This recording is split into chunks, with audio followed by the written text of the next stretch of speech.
Soyez bénis les frères. Alors ce cinquième post sur l'origine des aubes de nos chorales, pour dire que très tôt dans le judaïsme, ou bien dans le judéo-christianisme, n'est-ce pas, la foi et la culture judéo-chrétienne va se propager. Et donc, il va être nécessaire, il va être primordial et il va être recommandé aux prêtres, n'est-ce pas, et aux pasteurs de porter des habits qui puissent les distinguer des laïcs. Voilà. Donc les prêtres, lorsque la foi et la culture judéo-chrétienne ont commencé à se développer, n'est-ce pas, ont commencé à se propager, il va être demandé aux prêtres, aux pasteurs, de se vêtir de vêtements distinctifs et pour que on puisse les distinguer des laïcs. Donc on va leur demander de porter des habits spéciaux, des habits sacerdotaux, des étoles, des vêtements distinctifs particuliers, n'est-ce pas, qui puissent les faire reconnaître par rapport aux laïcs. Souvenons-nous que dans la période pré-chrétienne, n'est-ce pas, les prêtres déjà portaient, je l'avais dit, portaient des ornements sacrés, des vêtements particuliers qui pouvaient les distinguer, et ça c'était dans la loi juive, ils étaient autorisés à porter cela. Mais toutefois, le christianisme naissant va interdire aux prêtres, n'est-ce pas, de porter des robes. Nous l'avions déjà dit. Voilà. Alors, qu'est-ce qui va se passer?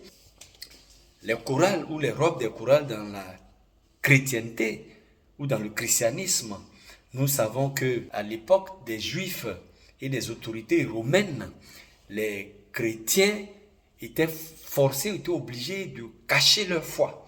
Les chrétiens étaient obligés de se cacher, n'est-ce pas, de ne pas montrer officiellement ou démontrer officiellement leur foi devant les autorités juives et les autorités romaines, n'est-ce pas, dans les premiers siècles de la naissance de la religion.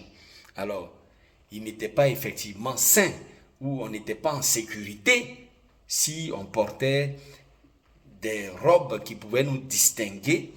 Si on portait des robes dans ce climat d'insécurité, il n'était pas bon de porter des robes qui pouvaient distinguer les chrétiens et cela pouvait avoir des conséquences dommageables pour leur vie.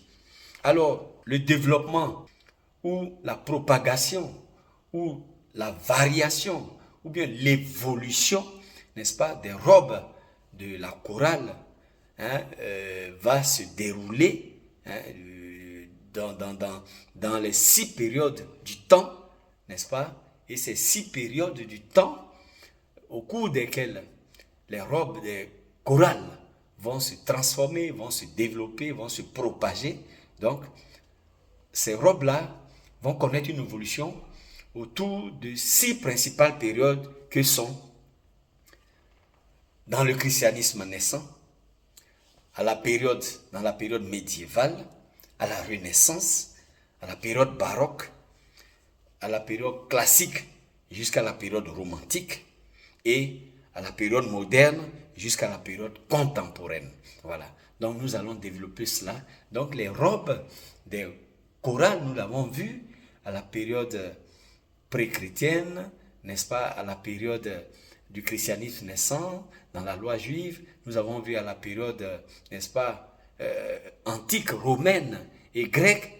Ensuite, nous avons vu à la période pré-égyptienne, n'est-ce pas, en l'ancienne Égypte.